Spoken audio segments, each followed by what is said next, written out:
저는 오늘 성령이 이끄시는 가정이라는 제목으로 말씀을 나누고자 합니다. 오래전 미국의 한 교회에서 일어난 일입니다. 목사님이 기도회에서 설교를 보통 하고 그렇게 또 기도를 하게 되는데, 이날은 갑자기 목사님이 기도를 하자고 말씀하시는 거예요. 오늘은 설교를 하지 않고 기도를 하고 싶습니다라고 하면서 그렇게 성도들과 함께 뜨겁게 기도를 하기 시작했습니다. 여느 때처럼 성령님은 강력하게 역사하셔서 그곳에 있는 성도들의 마음속에 있는 죄들을 다 드러내게 하셨고, 또 성도들은 눈물을 흘리면서 자신의 죄를 하나님 앞에 회개하는 그런 예배였습니다. 그렇게 한참을 기도하는데 갑자기 중앙에 한 사람이 중앙 복도로 걸어서 앞으로 나오는 것을 많은 사람들이 직감하게 됩니다. 그리고 그분이 앞에 나와서 무릎 꿇고 기도할 줄 알았는데 갑자기 앞에 나와서 마이크를 잡고 뭔가를 이야기하려고 하는 것을 보고 많은 사람들이 눈을 뜨고 그 사람을 주목하게 되었습니다. 그분은 다른 사람이 아니라 그 교회의 회개를 보았던 한 집사님이었습니다. 근데 그 집사님이 갑자기 그곳에 서서 하나님 앞에 자신이 지었던 죄를 하나하나 고백하기 시작했습니다. 누가 시키지도 않았는데 자신이 지금까지 지었던 죄를 고백하게 되었고, 또 최근에 자신이 하나님 성전의 그 돈을 자기가 만졌다는 것을 이야기를 하게 되었습니다. 그러면서 목사님과 성도님들한테 자신의 죄를 용서해달라고 고백하고, 또 하나님께 자신의 죄를 용서해달라고 그렇게 눈물 흘리며 간증하는 모습을 보게 됩니다. 수많은 사람들이 함께 합심해서 기도할 때 성령님께서 그곳 가운데 역사하셔서 사람들의 마음속에 있는 죄를 들춰내시고 그 죄를 주님 앞에 고백하게 하시는 것, 이것이 여러분 얼마나 놀라운 일입니까? 그런데 성령님께는 이것이 놀라운 일이 아니다라는 것입니다. 성령님은 우리의 삶 가운데 우리의 죄를 드러내시고 우리를 거룩하게 할 수 있는 유일한 하나님이시고, 하나님의 중에 한 위격이신 성령님이심을 우리는 기억해야 됩니다. 그리고 그 이후에 어떻게 됐겠습니까? 이분은 자신의 죄를 고백하고 난 다음에 교회에서 쫓겨난 것이 아니라 더 많은 사람들로 존경을 받는 그런 집사가 되었음을 이야기하고 있습니다. 여러분, 이처럼 성령님께서 우리 교회 가운데 역사하시고 우리 교회 가운데서 성령님이 계속해서 일하실 때 어떠한 일이 일어나느냐? 우리 교회는 거룩함이 회복된다라는 것입니다. 또한 이러한 성령님의 일하심과 도우심으로 말미암아 우리 교회가 계속해서 건강한 교회로 성장하게 될 것을 우리는 알 수 있습니다. 마찬가지로 여러분, 우리 가정에도 지금 무엇이 가장 필요합니까? 여러분 가정에 지금 가장 필요한 것이 무엇입니까? 돈이 필요합니까? 아니, 건강이 필요합니까? 또 자녀들의 문제가 해결되기를 간절히 원하십니까? 또한 좋은 집에서 살기를 간절히 바라고 계십니까? 아니면 정말 성령님께서 우리의 부부와 또 자녀들을 이끌어 주시기를 간절히 원하고 계십니까? 우리가 중요하게 생각하는 것이 무엇이냐에 따라서 우리는 그것을 찾게 되고 그것을 기대하게 될 것입니다. 오늘 본문은 초대교회가 시작되고 교회가 한참 부흥하는 시기에 벌어진 일입니다. 성령님께서 교회를 왕성히 이끄시고 놀라운 일을 일으키시는 그 시점에 한 부부가 죽음을 당합니다. 너무나도 무서운 일이죠. 왜 그랬을까요? 오늘 본문을 통해서 우리는 그 이유를 함께 찾아보기를 원합니다. 또 지금 우리 가정과 또 우리 공동체 가운데 반복되지 말아야 할 그 죄, 그 끔찍한 죄가 무엇인지를 오늘 본문을 통해서 좀 함께 나눴으면 좋겠습니다. 사실 오늘 본문은 교회 공동체 안에서 일어난 일이지만 아나니아와 삽비라 이 부부가 주님 앞에서 지었던 죄로 인해서 일어난 일이기 때문에 그것을 통해서 부부 또 가정, 그 가정을 통해서 우리가 배워야 할 교훈들이 무엇인지를 좀 나눴으면 좋겠습니다. 오늘 이야기는 아나니아와 삽비라라는 부부가 등장하게 됩니다. 아마도 이들은 예루살렘 교회가 세워지는데 뒤에서 많은 일들을 했던 사람인 것 같습니다. 그리고 교회를 위해서 뭔가 헌신할 마음도 있었던 그런 사람이었습니다. 사실 당시에는 복음이 왕성하게 선포되었고 유대인들의 삶에 놀라운 변화가 일어나게 되었습니다. 또 지방에 살던 유대인들이 그곳에 와서 예배를 드렸을 때 놀라운 성령님의 역사하심을 말미암아 그들은 자기 고향으로 돌아가지 않고 예루살렘 교회에 남아서 그곳에서 함께 몸을 이루며 교회를 세워갔던 것을 우리는 알고 있습니다. 그러니까 어땠겠습니까? 지방에서 그곳에 예배드리러 왔는데 성령님의 역사로 그곳에 교회가 세워지고 놀라운 공동체를 경험한 그 사람들이 지방으로 내려가지 않습니다. 그러니까 그들을 교회가 어떻게 합니까? 책임져야 합니다. 먹을 거를 줘야 되고 입을 거를 줘야 되고 살 수 있는 공간을 줘야 됩니다. 그래서 4장 마지막에 보면 오늘 본문 위에 보면 그곳에 있던 성도들이 어떻게 자신이 가지고 있는 재산을 팔고 땅을 팔아서 가난한 성도들을 도와줬음을 성경은 말하고 있죠. 그런데 아나니아와 삽비라 이 부부도 이 아름다운 사역에 동참하고 싶었습니다. 그래서 그들은 자신의 땅을 팔아서 성도들의 필요를 채워주려고 했습니다. 그런데 여기에 끔찍한 문제가 생기죠. 어떤 문제가 생깁니까? 우리 같이 한번 1절 2절 다시 한번 읽겠습니다. 시작. 아나니아라 하는 사람이 그의 아내 삽비라와 더불어 소유를 팔아 그 값에서 얼마를 감춤해 그 아내도 알더라. 얼마만 가져다가 사도들의 발 앞에. 예, 그렇습니다. 여러분 여기서 문제가 무엇인지 아시겠습니까? 자세한 것은 알 수 없지만 아나니아와 삽비라가 영혼들을 섬기기 위해서 소유를 팔았고 그것을 사도들에게 주며 선한 일을 위해서 사용해 달라고 그렇게 그 자신의 그 재물을 드리게 됩니다. 이것은 굉장히 선하고 아름다운 그런 헌신이었죠. 그런데 그들에게는 문제가 있었습니다. 무엇입니까? 소유를 팔고 얼마를 그들이 감추었다는 것입니다.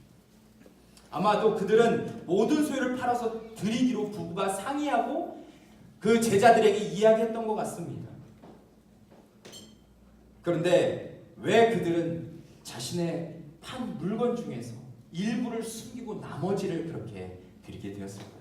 그리고 나머지를 드렸으면서 그것이 전부를 드린 것처럼 왜 그렇게 제자들을 속였을까요? 혹시 그들이 재산을 땅을 팔아서 그 어마어마한 돈을 받게 되니까 그 돈이 너무 귀하고 그 돈을 제자들에게 다 내주는 것이 아까워서 그러지 않았을까라는 생각이 듭니다. 그래서 다가 아니라 얼마를 숨긴 것이 아닌가라는 생각을 우리는 할 수 있죠. 그런데 누가 봐도 여러분 한번 생각해 보십시오. 자신의 재산을 가지고 한 것이니까 이것이 그렇게 크게 잘못한 것인가? 이것이 정말 큰 죄인가라고 우리는 생각할 수 있습니다. 그런데 오늘 여기에 등장하는 제자 중에 베드로는 그들의 그 잘못을 보고 굉장히 화를 내게 됩니다. 3절 보시면 이렇게 얘기합니다. 베드로가 이르되 아나니아야 어찌하여 사탄이 내 마음에 가득하여 내가 성령을 속이고 땅값 얼마를 감추었느냐 라고 그렇게 말하는 것을 보게 됩니다. 여러분 지금 아나니아가 땅을 팔아서 일부를 챙기고 드린 것에 대해서 뭐라고 얘기합니까? 베드로는 이렇게 얘기합니다. 사탄이 내 마음에 가득하여 라고 이야기합니다. 다시 말하면 네가 사탄에게 꼬임에 넘어가서 지금 이러한 행동을 했음을 베드로가 이야기하는 것이죠. 그리고 이 일은 더 끔찍한 것은 무엇이냐면 제자들 베드로 나를 속인 것이 아니라 이 일은 네가 하나님을 속인 것임을 이야기하게 됩니다. 성령님의 우리 안에 임하셨을 때 그 성령님과 동행하며 그 성령님의 인도하심을 받으며 살아가야 하는 그 부부가 성령님을 속이게 되었음을 지적하고 있는 것이죠. 그러면서 베드로는 이렇게 이야기합니다. 4절 우리 같이 한번 읽겠습니다. 시작. 땅이 그대로 있을 때에는 내 땅이 아니며 한 후에도 내 마음대로 할 수가 없더냐? 어찌하여 이 일을 내 마음에 두었느냐? 사람에게 거짓말하는 것이 아니요 하나님이라 라고 말합니다. 땅을 팔고 영혼들을 위해서 드리는 것이 그것은 네 임의로 할 수 있는 것인데 땅을 파는 것도 네가 할 수 있는 것이고 그 돈을 가지고 마음대로 쓰는 것도 네가 할 수 있는 것인데 왜 성령님을 속이면서 그렇게 물질을 드리느냐라는 것을 이야기하는 것입니다. 이것이 너무나도 어리석은 일이다. 그리고 이것은 더 나아가서 나를 속인 것이 아니라 하나님을 속인 것임을 말하고 있어요. 그런데 여러분 일이 있고 난 후에 어떻게 됩니까? 5절 보시면 너무 놀라지 마십시오. 아나니아가 이 말을 듣고 엎드려져 혼이 떠나니 라고 말합니다. 그가 그 즉시 죽게 되었습니다. 그리고 그것을 지켜봤던 사람들은 다 두려움에 사로잡히게 되었죠. 그리고 여러분 그 일이 있고 난 다음에 그 아나니아를 장사하고 이제 3시간이 지난 후에 아무것도 모르는 그의 아내 삽비라가 집에 들어오다가 베드로를 만나게 됩니다. 근데 베드로는 삽비라에게 또 질문을 하죠. 8절에 보면 뭐라고 질문합니까? 베드로가 이르되 그 땅 판값이 이것뿐이냐? 아나니아가 내게 그 재산을 판 것을 갖고 왔는데 정말 이것뿐이냐라고 말했을 때 삽비라가 뭐라고 말합니까? 예, 이것뿐이다 라고 이렇게 말을 합니다. 새빨간 거짓말을 한 것이죠. 그때 베드로는 무엇을 얘기합니까? 9절에 보시면 베드로가 이르되 너희가 어찌 함께 꾀하여 주의 영을 시험하려 하느냐? 보라, 내 남편을 장사하고 오는 사람들의 발이 문 앞에 이르렀으니 또 너를 메어 나가리라. 너도 성령님을 속이고 거짓말을 했으니 너도 곧 죽게 될 것을 말합니다. 그리고 즉시 삽비라는 죽음을 맞이하게 되죠. 여러분 오늘 이 이야기를 통해서 우리는 이런 질문을 해볼 수 있습니다. 왜 성령님은 아나니아와 삽비라를 그렇게 죽여야만 했는가? 성령님을 속인 일이 그렇게 큰 죄인가? 라는 질문은 우리는 우리 마음속에서 던질 수 있습니다. 하지만 이 부부가 성령님을 속인 것은 사실 너무나도 큰 죄였습니다. 특히 지금 어떤 상황입니까? 성령님이 이 땅에 오셔서 성령님이 교회를 세우게 하시고 교회 가운데 역사하셔서 수많은 사람들이 교회에 모이게 합니다. 그리고 예수 그리스도가 누군지를 듣게 하시고 성령님께서 그들의 마음속에 역사하셔서 예수를 주라, 예수가 나의 왕이요 내 삶의 주인이시다라고 고백하게 하시는 분이 성령님이심을 말하고 있습니다. 그런데 그 성령님을 지금 속이는 것은 성도로서 이것은 용서받을 수 없는 죄라는 것을 강조하기 위해서 그들을 그렇게 죽일 수밖에 없었다는 것을 우리는 알 수 있는 것입니다. 그런데 여러분 이때만 그런 것이 아니라 지금도 성령님은 성령님을 속이고 우리 안에 거짓된 마음으로 살아가는 것을 가장 싫어하신다는 것을 우리는 기억해야 합니다.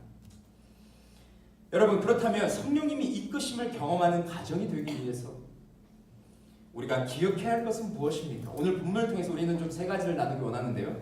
첫 번째 우리가 기억해야 할 것은 성령을 속이지 말라는 것입니다. 오늘 아나니아와 삽비라가 죽을 수밖에 없었던 이유는 성령님을 속였기 때문입니다. 2절에 보시면 이렇게 되어 있습니다. 그 값에서 얼마를 감추매 라고 말합니다. 그런데 이 감추매라는 단어는 구약에 보면 여호수아 7장 1절에 똑같은 단어를 사용하고 있습니다. 우리 같이 한번 읽겠습니다. 시작. 이스라엘 자손들이 온전히 바친 물건으로 말미암아 범죄하였으니 이는 유다 지파 세라의 증손 삽비의 손자 갈미의 아들 아간이 온전히 바친 물건을 가졌으니라. 여호와께서 이스라엘 자손들에게 진노하시니라. 네, 여기에서 바친 물건을 가졌음이라, 이 가졌음이라는 단어는 좀 도둑질하다라는 뜻입니다. 위에서 감췄다라는 것과 똑같은 단어예요. 근데 여러분 지금 어떤 상황입니까? 이 여호수아의 말씀 지금 어떤 상황이냐면 이 이스라엘 백성들이 그 여리고성이라는 어마어마한 성을 지금 어떻게 무너뜨렸습니까? 하나님의 말씀대로 그곳을 7바퀴를 돕니다. 그렇죠? 하나님의 말씀대로 7바퀴를 돌았을 때, 그리고 큰 소리를 외쳤을 때 그 어마어마한 그 성이 무너지는 것을 그들 눈으로 목격하게 됩니다. 그들의 삶에 있어서 이렇게 놀라운 기적을 본 것이 여러분 얼마나 대단한 것입니까? 그들은 그 사건을 통해서 하나님을 경외할 수밖에 없었고 하나님은 정말 놀라운 위대하신 왕이시다. 온 우주의 창조주시다. 우리의 삶의 진정한 아버지시다라고 그들은 고백할 수밖에 없었을 것입니다. 그런데 그들은 이 놀라운 감격과 기쁨이 그곳에 충만했었는데 그것에 용서받을 수 없는 죄가 있었음을 말합니다. 그것이 무엇입니까? 바로 아간의 죄였어요. 아간이 그곳에서 나온 모든 물건들을 하나님이 태우고 없애버리라고 하셨는데, 아간이 그 물건 중에, 그 여리고성에서 나온 물건 중에 좋은 것을 그가 챙겼음을 하나님은 기억하고 있었습니다. 그리고 그것이 죄였음을 말하죠.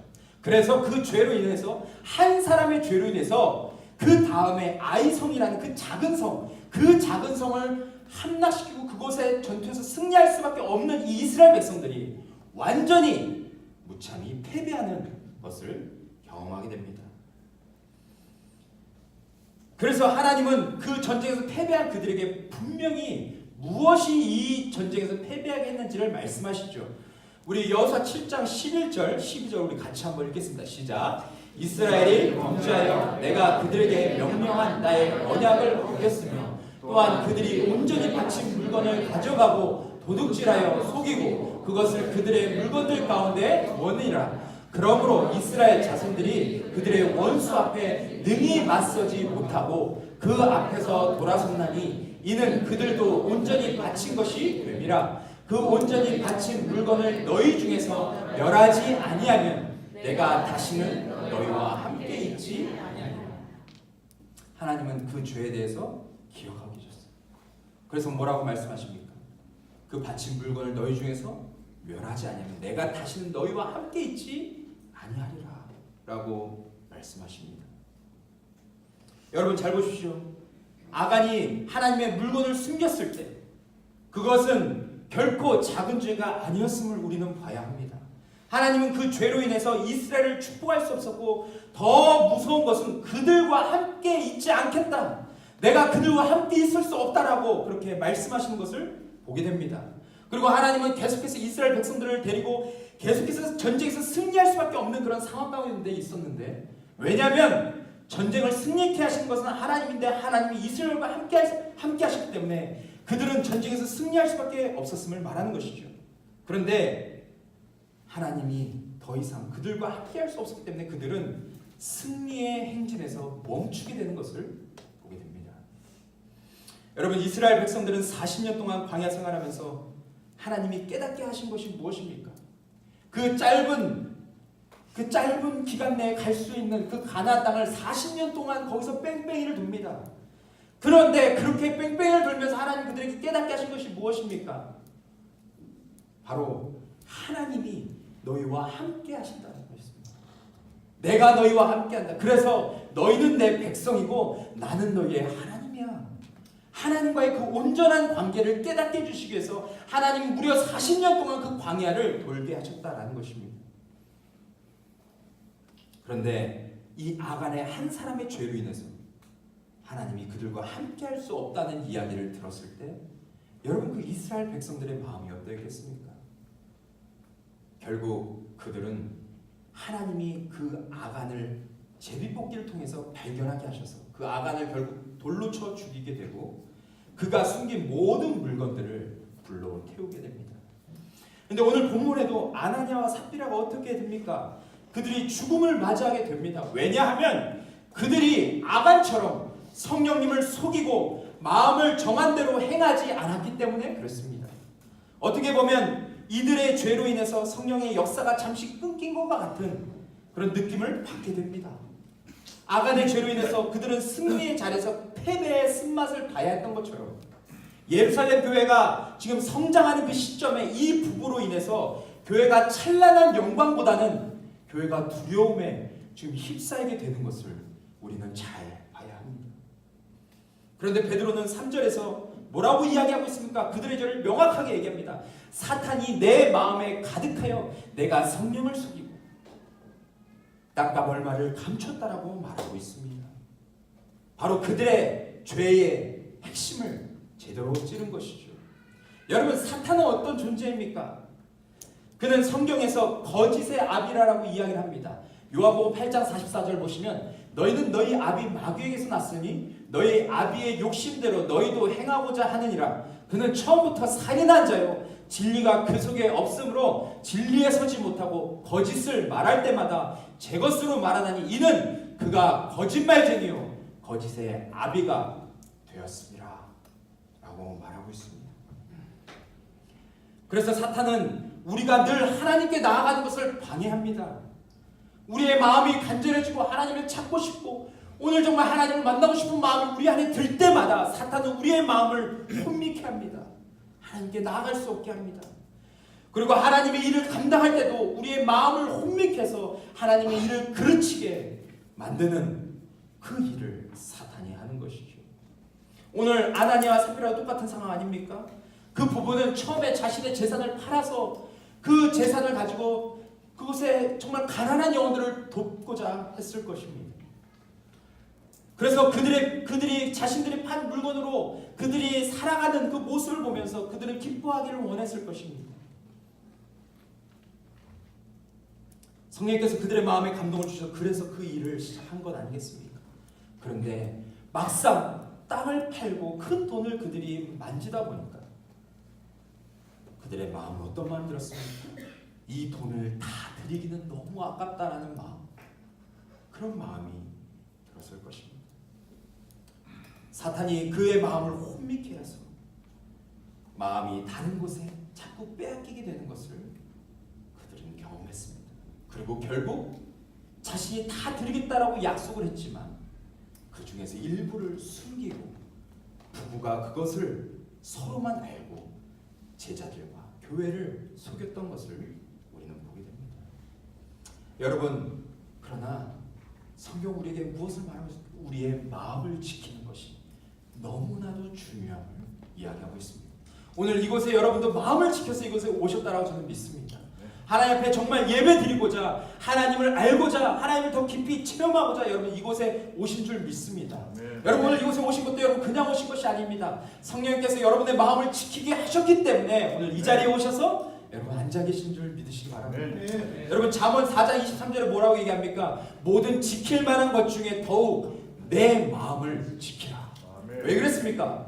생명의 근원이 마음에서 남이기 때문에 그렇습니다. 생명이 여러분의 마음에서 나오기 때문에 여러분들의 마음을 지키는 것은 우리가 이 세상을 살아갈 때 가장 중요함을 성경은 말하고 있습니다. 우리는 마음을 잘 지킬 때 성령님을 속이지 않게 되고 또 그분의 이끄심을 경험하게 될 것입니다. 여러분 지금 우리는 어떻습니까? 우리의 마음을 지키지 못해서 때로 성령을 근심케 하고 있지는 않으십니까? 때때로 돈과 명예와 또한 어떤 이익을 얻기 위해서 나의 노력으로 이익을 얻는 것이 아니라 그냥 세상적인 그런 방법으로 또 잘못된 방법으로 하나님이 원치 않는 방법으로 어떤 이익을 얻기 위해서 아내를 속이고 남편을 속이고 그렇게 여러분 살아가고 있지는 않습니까? 혹시 부모님을 속이며 몰래 지었던 죄가 우리 안에 있지 않습니까? 또한 사람들이 우리의 죄를 볼까봐 철저히 가면을 쓰고 나는 죄가 없는 것처럼 나는 다른 사람들을 속인 게 없는 것처럼 또 하나님 앞에 내가 죄 지은 것이 없는 것처럼 그렇게 가면을 쓰면서 여전히 그렇게 신앙생활하고 있는 모습이 우리에게 있지 않습니까? 그렇다면 여러분 꼭 기억하십시오. 우리가 그것은 목사를 속이는 것이 아니라 아내를 속이는 것이 아니라 남편을 속이는 것이 아니라 부모를 속이는 것이 아니라 우리는 그것이 하나님을 속이는 것이라는 것을 기억해야 된다는 것입니다.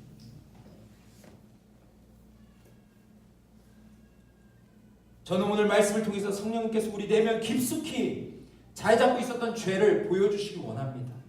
그리고 그 죄를 그냥 가지고 돌아가지 마시고 오늘 이 자리에서 하나님 앞에 회개하고 성령님께서 그 죄를 어떻게 사해 주시는지 어떻게 그 죄를 완전히 해결해 주시는지 그것을 경험하고 돌아가는 시간이 되기를 원합니다. 여러분 성령님을 속이는 것은 가장 무서운 죄입니다. 두 번째는 비교하는 마음을 갖지 말라는 것입니다. 우리의 가정이 성령님께서 정말 이끄시는 가정이 되기 원한다면 여러분 비교하는 마음을 버리시기 바랍니다. 오늘 성령님께서 이끄시는 사람은 어떤 사람인 것 같으십니까? 자발적으로 하나님의 음성을 듣고 행하는 사람입니다. 여기서 중요한 것은 자발적으로라는 것입니다. 혹시 이곳에 오신 분 중에서 나는 억지로 이곳에 왔다라고 생각하시는 분 계십니까? 네. 우리 자녀분들 중에서 엄마가 용돈을 주기 때문에 내가 이곳에 억지로 왔다 그런 분 계십니까? 네, 없을 거라고 저는 간절히 믿습니다. 없죠? 네, 없습니다. 그런데 여러분 아마 이곳에 내가 억지로 왔다라고 그렇게 생각하시는 분이 계신다면 성령님을 경험할 수 없다라는 것을 기억해야 합니다. 여러분, 성령님은 항상 우리 안에서 자유하게 역사하시는 분이십니다. 오늘 이 예배 가운데도 정말 성령님이 여러분에게 압력을 가하고 강제적으로 여러분을 이끄시는 분이 아니라 오늘 여러분들이 예배 드릴 때 여러분의 마음이 정말 옥토와 같이 부드러운 마음으로 변할 때 성령님은 그것 가운데 역사하실 줄 믿습니다.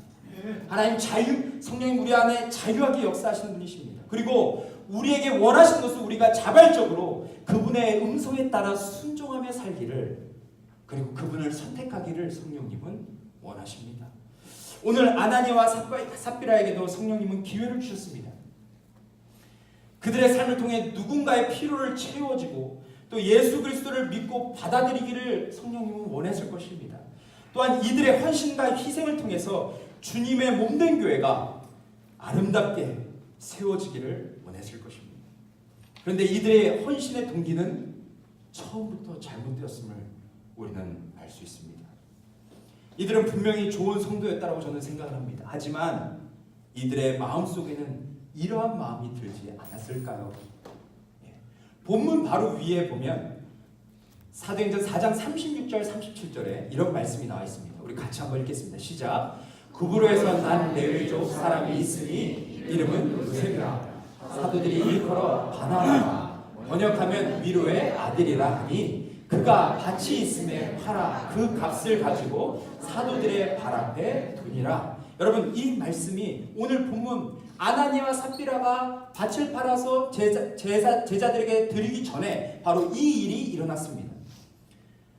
여러분과 제가 너무나도 잘 아는 이 바나바를 우리는 너무 잘 알죠. 그는 처음 교회가 세워질 때에도 자신의 밭을 팔아서 사도들에게 헌금했습니다. 아까워하지 않고 전부를 드렸습니다. 그리고 그는 예루살렘이 세워지는데 중요한 역할을 하게 되고 나중에는 그 예루살렘의 중요한 리더 자리에 서게 되는 것을 보게 됩니다. 그리고 나중에 바울과 함께 바나바는 선교 사역 가운데 귀하게 쓰임받았던 그런 위대한 하나님의 사람이었습니다. 그리고 여러분, 바울은 어떤 사람이라고 성경은 말하고 있습니까? 이렇게 얘기합니다. 바나바는 착한 사람이요 성령과 믿음이 충만한 사람이라. 그래서 그의 모습을 보고 큰 무리가 주께 더해졌다라고 성경은 말하고 있습니다. 여러분, 여기서 바나바는 착한 사람이다 라고 말할 때 이 착한 사람이라는 표현은 성경에 처음 나옵니다. 바나바한테만 처음 착한 사람이라고 성경은 기록하고 있어요. 성경에 수많은 사람들이 등장합니다. 수많은 사람들이 하나님께 쓰임받았습니다. 예수님의 12 제자도 있었습니다. 그런데 그들을 성경은 착한 사람이라고 말하지 않았습니다. 그런데 바나바는 착한 사람이라고 처음 얘기했어요. 그는 정말 위대한 사람이었습니다. 그는 자신의 어떠함을 주장한 사람이 아니라 늘 뒤에서 영혼들을 섬기고 리더를 섬기고 교회를 세워가는 그런 아름다운 성품을 갖고 인격을 가졌던 사람임을 우리는 짐작할 수 있습니다. 그런데 그럴 뿐만 아니라 그는 성령과 믿음이 충만했습니다. 우리도 이러길 원하죠. 정말 우리도 하나님 앞에 갔을 때 하나님이 우리를 네가 정말 착하고 충성된 종이었다라고 그렇게 우리를 인정해 주신다면 여러분 얼마나 기쁘겠습니까? 여러분, 하나님께 그렇게 인정받고 싶지 않으십니까? 네가 잘했다. 네가 세상에 있을 때, 교회에 있을 때 정말 하나님을 충성되게 섬기고 너의 것을 너의 것으로 여기지 않고 하나님 나라를 위해서, 죽어가는 영혼들을 위해서, 세계에 정말 죽어가는 백성들을 위해서 그들을 구령하는 일에 네가 쓰임받았구나. 넌 정말 나의 백성이다. 나의 자녀다. 나는 그런 인정을 받고 싶지. 하나님 앞에 갔는데 네가 정말 이 세상에 있을 때 돈을 많이 모았구나. 네가 이 세상에 있을 때 정말 사람들로부터 칭찬을 많이 받았구나. 네가 정말 커리를 많이 쌓구나. 스펙이 많구나. 네가 정말 토익 점수가 높구나. 토플 점수가 높구나. 그런 걸 하나님이 논하시겠습니까? 아닙니다. 그런데 여러분, 바나바는 이러한 사람이었다라고 말하고 있습니다. 그런데 이 아나니아와 삽비라가 바나바가 그렇게 행동하는 것을 보고 그는 원치 않았지만 수많은 사람들이 그를 존경하고 따랐을 것을 우리는 압니다. 그래서 아나니아와 삽비라도 알게 모르게 그의 마음속에 어떤 마음이 들었겠습니까? 우리도 바나바와 똑같은 행동을 하자. 그리고 그 사람들에게 우리도 존경과 그런 좀 사랑을 받자라는 그런 마음이 그들에게 들지 않았겠습니까? 그런데 여러분, 아나니아 삽비라는 똑같은 행동이지만 결과는 완전히 달랐음을 이야기합니다. 왜 그랬을까요? 존 스토트, 유명한 학자죠. 존 스토트는 사도행전 강해라는 책에서 이렇게 이야기했습니다. 우리 같이 한번 읽겠습니다. 시작. 그들은 희생적인 관대함으로 인한 불편을 감수하지 않은 채 그것이 주는 명예와 명성만을 갖고자 했다. 그래서 그들이 받을 권리가 없는 명성을 얻기 위해 그들은 뻔뻔스러운 거짓말을 했다. 그들이 돈을 준 동기는 가난한 자들을 구제하기 위한 것이 아니라 그들의 자아를 살찌우기 위한 것이었다라고 말합니다. 다시 말하면 그들의 동기가 잘못되었다는 것이죠. 그들은 바나바의 행동을 보면서 그를 동경한 것이 아니라 비교했던 것이 아닐까라는 생각이 듭니다. 우리도 저렇게 할 수 있는데, 우리도 재산이 있는데, 우리도 팔아서 드릴 수 있는데 라는 그런 마음, 그래서 사람들에게 좋게 보이려는 그 마음, 또한 그들의 마음속에 비교의식이 그들의 마음을 사로잡지 않았을까라는 생각이 듭니다. 아무튼 그들의 진짜 마음은 사람들에게 잘 보이고 바나바와 같은 명성을 얻기 위함이었다는 것을 우리는 알 수 있습니다. 여러분, 이렇게 비교의식은 우리의 마음을 병들게 하고 자발적인 섬김을 가로막습니다. 성령님은 우리가 이러한 명예와 명성을 얻기 위해서 하는 모든 행동을 기뻐하지 않으십니다. 즉 다시 말하면 내가 하나님의 영광을 가로채려고 하는 그런 모든 일은, 그것이 어떤 동기로 시작되었든 그 모든 일은 하나님이 받을 수 없고 하나님이 원치 않으신다라는 것입니다. 그래서 베드로는 4절에서 이렇게 말한 것이죠. 땅이 그대로 있을 때에는 내 땅이 아니며 판 후에도 내 마음대로 할 수 없더냐. 이 말은 아나니에게 재산을 팔아서 공동체 드리려고 했던 어떤 압력도 없었음을 베드로가 다시 한번 이야기해 주는 것입니다. 또한 초기 예루살렘 교회는 재산의 공유는 상당히 자발적인 것이었습니다. 그러니까 아나니아는 땅을 팔 수도 있었고 그것을 안 팔 수도 있었습니다. 그리고 그 돈을 가지고 자기 마음대로 쓸 수도 있었다는 것입니다. 그러나 이들은 바나바처럼 관대하게 그 돈을 드릴 수 없었던 것이 문제였던 것이죠.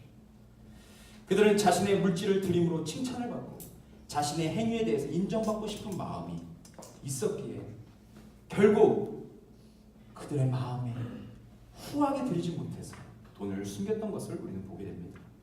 여러분, 우리 가정에 또한 이런 모습이 있다면 우리는 주님께서 들려주시는 음성을 들어야 합니다.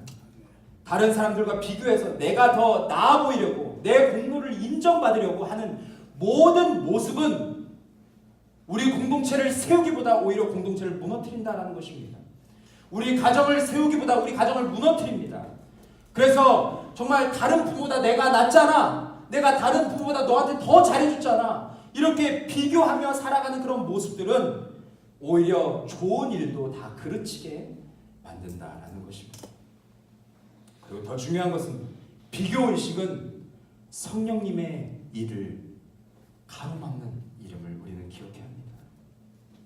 여러분, 성령님은 우리가 자발적이고 관대한 마음으로 하나님 앞에 나아가기를 원하십니다.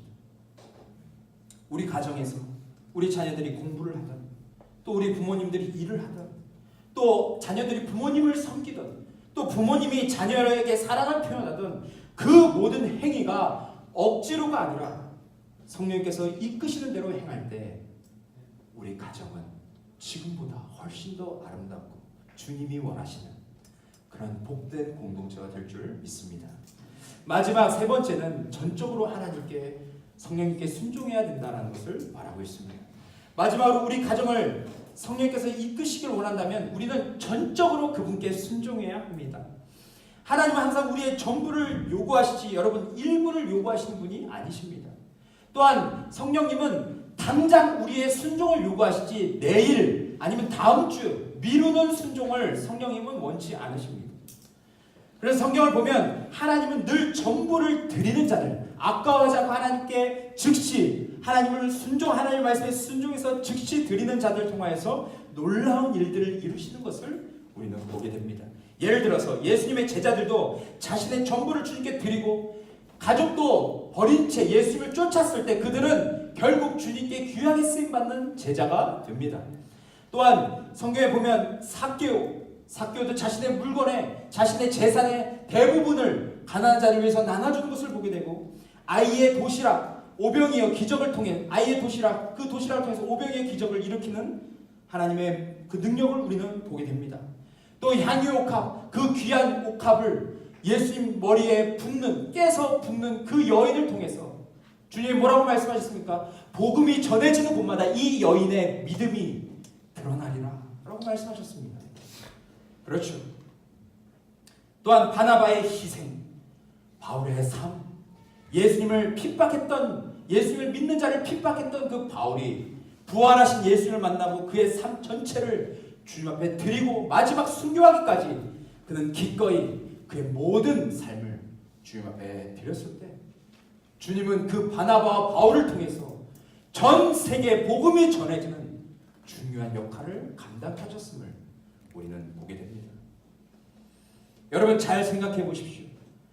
우리가 예수님을 인생의 주인으로 받아들였다는 것은 무엇을 말하고 있습니까? 그것은 내가 주인 노릇하며 살았던 내 마음의 중심의 그 자리를 그 주님께 내어드렸다는 것을 말하고 있습니다. 성령님께 내 안에 중심을, 내 안에 주인 자리를 역할했던 그 자리를 성령님께 내어드렸음을 고백하는 것이 바로 내가 예수님을 내 인생의 주인으로 받아들였다는 것의 뜻입니다. 그런데 그 예수님의 영, 성령님이 우리 안에 거하셔서 지금 우리의 삶을 이끌기를 원하시는데 그 성령님의 말씀에 순종하지 않는다면 여러분 우리의 삶에 성령님의 역사가 나타날 수 있겠습니까?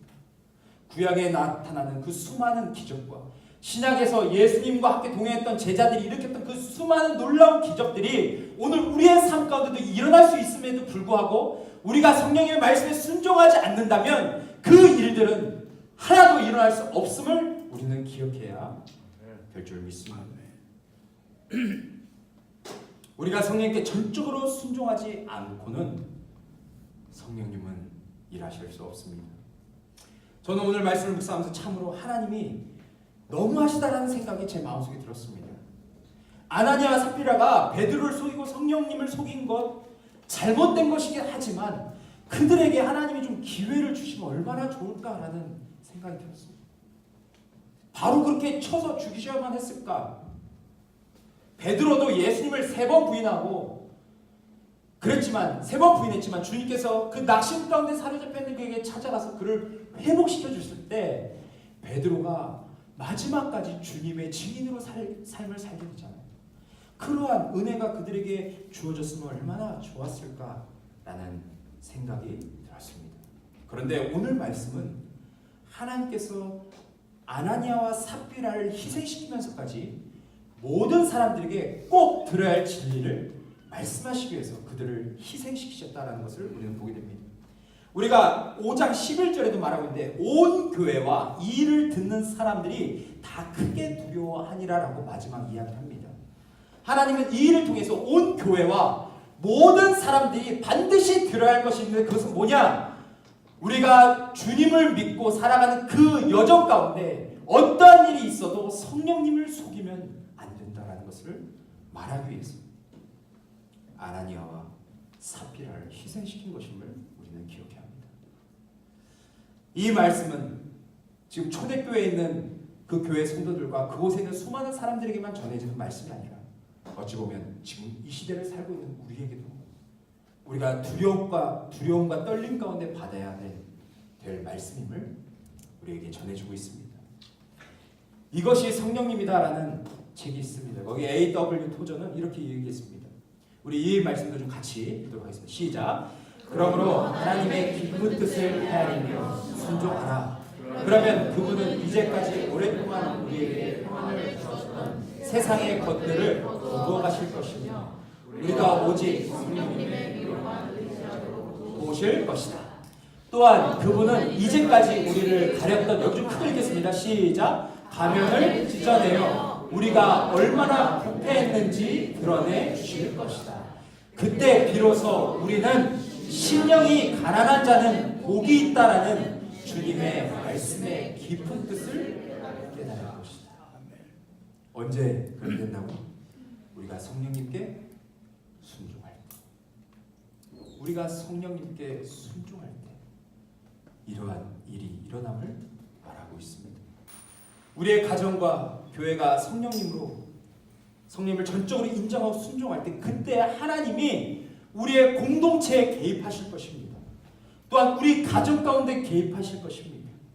우리의 각 개인의 가면을 벗겨주시고 부패한 우리의 마음을 회복시켜 주실 것입니다. 또한 우리의 심령을 늘 가난하게 해서 하늘로부터 내려오는 그 은혜를, 그 완전한 은혜를 사모하며 살게 해주실 것입니다. 언제 그렇습니까? 우리가 그 성령님께서 여전히 우리의 삶 가운데, 우리의 마음 가운데 일하고 계신 성령님을 순종할 때 그 일이 일어난다는 것입니다. 저는 이 놀라운 축복이 우리의 삶 가운데 함께하기를 원합니다. 제가 마지막으로 브루클린 태버너클 교회, 거기 담임 목회를 하신 짐 신발람 목사님의 간증을 좀 이야기하고 마치려 합니다. 이 목사님은 전 세계적으로 성령님이 이끄시는 목회를 감당하는 목사라는 그런 타이틀이 붙여진 귀한 목사님입니다. 이분은 신학을 공부하지 않았지만 늘 기도로 성령님의 역사를 경험하고 성령님이 그 교회 가운데 일하심을 매 순간 경험하며 사는 그런 목사님임을 말하고 있습니다. 그 교회에는 불황자들이 많이 살고 마약 중독자, 알코올 중독자, 수많은 성적인 타락자들이 많이 사는 동네이지만 이 목사님의 사역을 통해서 그 수많은 죄인들이 교회에 와서 그들이 하나님 앞에 회개하고 하나님 앞에 진정으로 자신이 새로운 삶을 살기를 갈망하는 마음으로 주님 앞에 엎드려져서 주님을 경험하고 새로운 인생을 살아가는 그런 성도들이 그곳에 1만 명이 있는 그런 놀라운 사역을 감당하는 목사님입니다. 근데 그분이 이러한 간증을 했습니다. 그분이 한 부활주일 날 3번째 설교를 마치고 너무 피곤해서 성도님들이 이제 간절히 기도하는 그때 강단에 쪼그리고 앉아서 좀 쉬고 있었습니다. 그날따라 너무 피곤해서 넥타이를 풀고 이제 기도회를 마치고 어서 집에 가서 쉬고 싶다는 마음이 간절했었습니다. 그런데 한 5번째쯤 앉아있는 한 남자가 이 목사님을 쳐다보고 있는데 목사님과 눈이 마주쳤습니다. 근데 그 사람은 아주 더러운 모자를 손에 들고 있었고 그 목사님을 바라보면서 뭔가를 갈망하는 눈초리로 그 목사님을 쳐다보고 있었습니다. 그리고 그 사람이 목사님을 향해서 계속해서 걸어 나오고 있었어요. 그리고 목사님 앞에 섰습니다. 그런데 걸어 나오는 그 모습을 봤는데 그 사람의 모습은 너무나도 끔찍했습니다. 왜냐하면 불결한 외모에 헝클어진 머리를 가지고 다가오고 있었기 때문에 그렇습니다. 그런데 이 목사님은 이런 분들이 사실 그 지역에 별로 그렇게 불황자들이 많은 곳이었기 때문에 그 중에 한 사람이 있다 생각해서 내가 정말 이 사람이 오면 또 돈을 주고 보내야겠다라는 마음이 들었습니다. 그런데 이 사람이 가까이 왔을 때 그 목사님이 느꼈던 것은 뭐냐면 그의 코를 찌르는 악취였습니다. 그 목사님이 이렇게 표현합니다. 똥과 오줌과 또한 정말 땀과 그 뒷골목의 그 냄새가 혼합된 합쳐진 그 냄새가 그 코를 찔렀다라고 이야기를 했습니다. 그래도 그 사람의 이름을 물어보는 게 예의다 생각해서 목사님께서 너무 힘들었지만 고개를 돌리고 숨을 쉰 다음에 그 사람에게 당신의 이름이 무엇입니까? 라고 얘기했을 때 그 사람이 데이빗입니다 라고 이야기했습니다. 그런데 그 남자의 이빨을 보니까 앞에 이가 빠져 있었고 일단 여전히 악취가 심했음을 말하고 있습니다.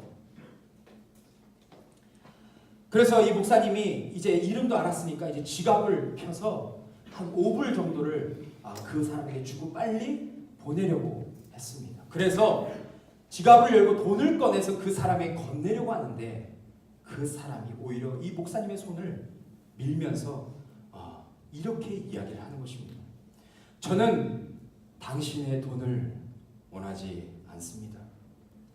저는 당신이 말하는 그 예수님을 제게 주기를 원합니다. 라고 얘기했습니다.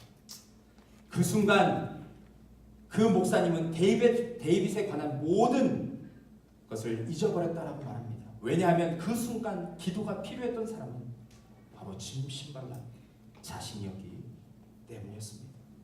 그러면서 그는 하나님께 이렇게 기도합니다. 하나님, 이렇게 싸구려 설교자가 되어버린 저를 용서해 주십시오.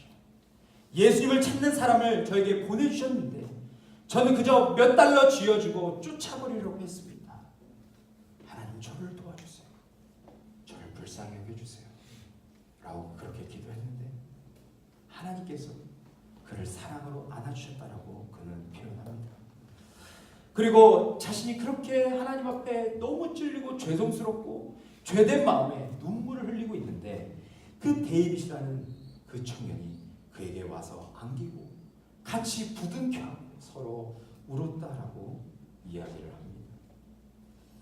하나님이 필요한 한 설교자, 하나님이 필요한 한 불암자, 그때 하나님이 그에게 이렇게 말씀하셨습니다. 이 시대가 추구하는 성장하는 교회는 이런 것이야 라는 것을 말하는 것이 아니라 하나님이 그에게 이렇게 말씀하셨습니다. 너 지금 이 냄새를 이해하니?